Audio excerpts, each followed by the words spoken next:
Hello, thank you for joining my channel. My name is Parisa. Today's video is all about 5 different flower types beginning with the letter S, part of the A to Z flower series.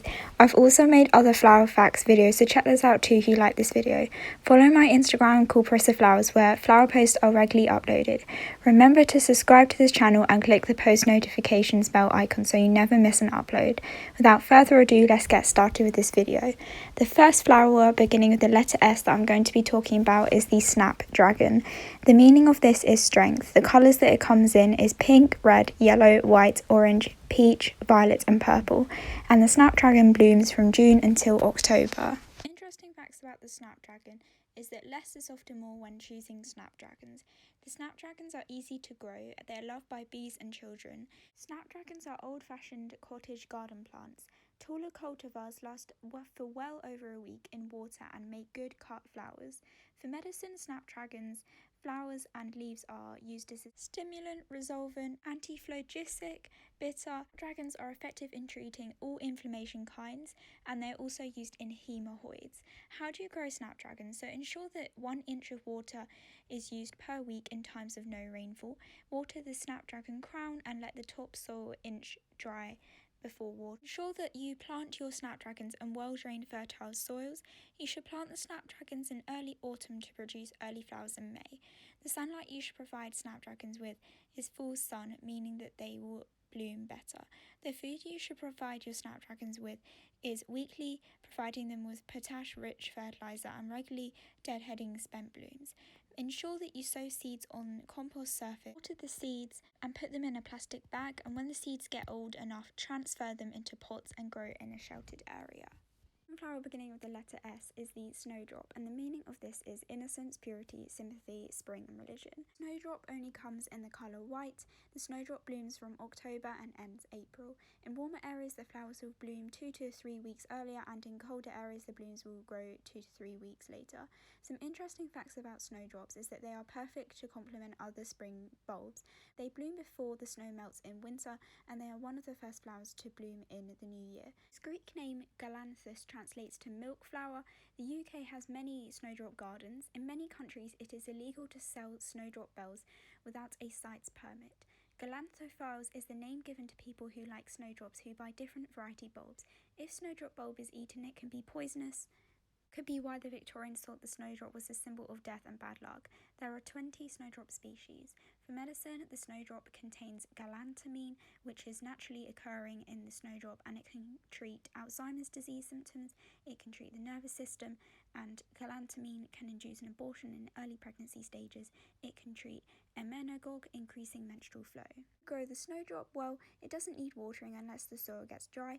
The soil type that you need to provide your snowdrop with is moist, well-drained soil in partly shaded area. Plant the snowdrop in spring, and the food that you can provide your snowdrop with is potassium-rich general-purpose fertilizer at about 50 grams per square meter, but it's not essential to feed the snowdrops because they are not hungry plants. The reason why the snowdrops can be grown in a partially shaded area is because they are used to blooming in woodland areas. The third flower beginning with the letter S is the sweet pea, and the meaning of this is delicate pleasure and blissful pleasure. The colours that the sweet pea comes in is pink, red, white, cream, blue, magenta, peach, burgundy and purple. Sweet pea will grow in 10 to 14 weeks if planted in spring. Some interesting facts about the sweet pea is that it is the April birth flower. It is native to South Italy, Sicily, Cyprus. In late Victorian era, they were popular after Henry Eckford cultivated the sweet pea. It is said a Sicilian monk brought sweet pea seeds to England in the 17th century. Sweet pea flower and seeds are highly poisonous, so do not eat them. For medicine, sweet pea is not used because there isn't enough evidence about whether it can be used in medicine. So how do you grow the sweet pea? You should regularly water when the soil dries out, and for continued blooming, remove all the seed heads. The soil type you should provide your sweet peas with is rich, moist soil with lots of compost. To grow the sweet peas, you should ensure that you regularly water when the soil dries out, and for continued blooming, remove all the seed heads. The soil type you should provide your sweet peas with is rich, moist soil with lots of compost. You should plant the sweet peas in autumn, ensuring that you grow the seeds in a frost-free area if this is the case. You provide your sweet peas with full sun and also general-purpose fertilizer every few weeks, like potash-rich tomato feed. The next flower beginning with the letter S is the sedum, and the meaning of this is peace and tranquility. The colours that the sedum comes in is pink, purple, rose, green, blue, burgundy, and other beautiful combinations. The blooming time for the sedum is early summer to late autumn. Interesting facts about the sedum is that they have a colourful, distinctive foliage, also known as stone crop. They contain up to 600 species. Depending on the variety, they can grow from 10 to 90 centimetres. They are low maintenance and will only need to be trimmed back in spring. For medicine use, the sedum can treat inflammation and pain. They have anti-inflammatory and anti-nociceptive action mechanisms. How do you grow these sedums? So you don't actually need to water them more, as long as there is rain every couple of weeks, and that will be enough to keep the sedum growing. The soil type you need to provide the sedum with is partial shade or full sun, with a pH of 6.0 to 8.0 and well drained, acidic, alkaline and neutral soil. You should plant the sedum in spring and summer when they are growing actively. The sunlight you should provide the sedum with is full sun and making sure that the soil isn't dry, and they can also grow in partial shade, but they won't grow well in full shade, so make sure to avoid that.